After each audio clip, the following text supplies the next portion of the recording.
I mean, at least it was dressed for the occasion. Newsweek reports that footage of a bride greeting a penguin that apparently attended her wedding as a guest is lighting up social media. In a video posted to TikTok by Angela's Premier Event Designs, a penguin can be seen waddling toward the bride, who crouches down with arms wide open to greet it. Evidently smitten with the happy couple, the penguin bows slightly as he moves closer to the bride, with the pair enjoying something approaching an embrace.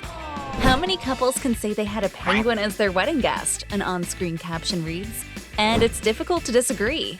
With wedding couples increasingly eager to ensure their nuptials stand out from the crowd, this particular bride and groom appear to have made the most of the facilities at the Cincinnati Zoo and Botanical Gardens. Angela Lemke, the owner of Angela's Premier Event Designs, told Newsweek the zoo held a special significance for the bride and groom, Elizabeth and Matt.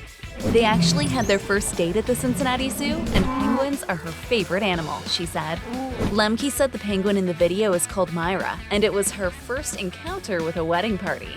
After their meet and greet, the handlers walked the penguin around during the cocktail hour, Lemke said. Oh yeah, you just know that the complaint from PETA is on the way.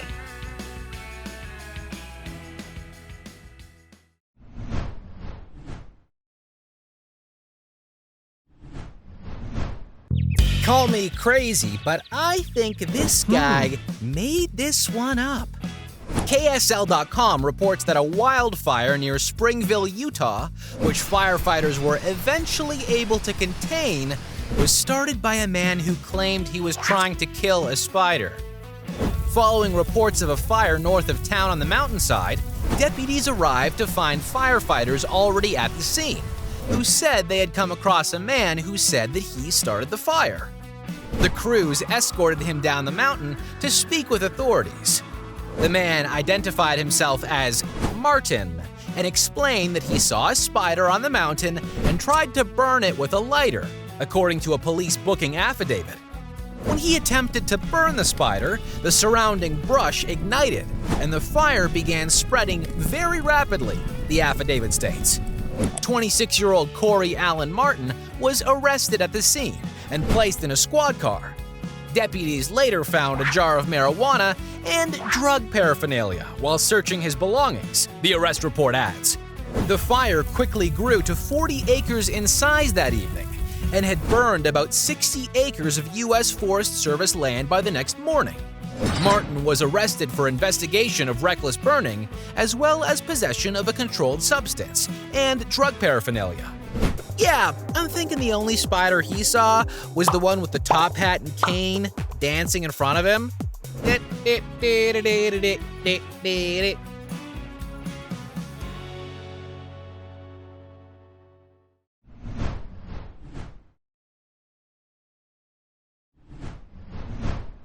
Forget the drugs, it was the lobster that put them over the top. CBS News reports that a search warrant at a residence in Key Largo, Florida, yielded more than 4 pounds of marijuana, as well as guns and other drugs, and resulted in the arrests of 2 men. 21-year-old Anthony Kevin Ibanez from Miami and 31-year-old Jesse Lee Perrine from Key Largo were charged with multiple possession of marijuana and cocaine charges, according to the Monroe County Sheriff's Office. But when looking at the list of items found during the search that resulted in charges, one definitely stands out. Deputies say they found one undersized Florida spiny lobster in the kitchen refrigerator and added a charge for possession of an undersized lobster to the arrest record. According to Petrowski Law, if you have been cited or arrested and charged with possession of undersized lobster in Florida, you may be facing up to 60 days in jail and up to a $500 fine per violation if you are a first-time offender. So I guess 60 days is 60 days. But when looking at the full list of items seized in this property search, deputies couldn't resist adding the undersized lobster to the 2 gentlemen's rap sheet. Maybe those sheriff's deputies don't like seafood. Or maybe they've done their research into how long lobsters live or how they feel pain. This could be a mystery that never gets solved.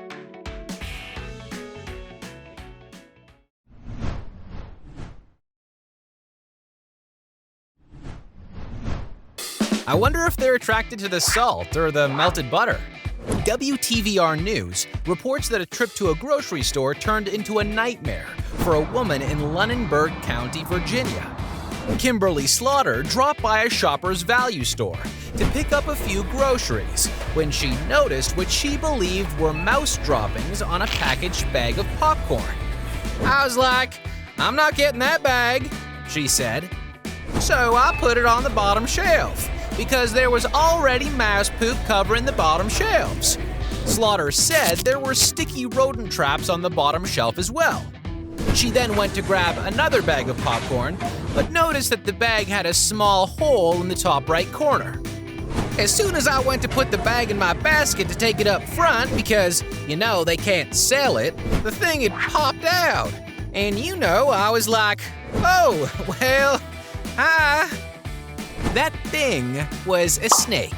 Slaughter said she immediately pushed her grocery cart with the bag of popcorn and snake still inside to the front of the store to let an employee know about the issue. "They're like, this doesn't ever happen here," she explained. "But the bottom shelf has no merchandise on it because of the simple fact that mice can get on it." While she was at the front of the store, Slaughter said the snake crawled out of the bag and down the side of the shopping cart before returning to the popcorn bag. According to Slaughter, an employee— If you want to see all our videos about real news stories that are funny, stupid, or weird, click the subscribe button below. I mean, hey, my cat's gotta eat.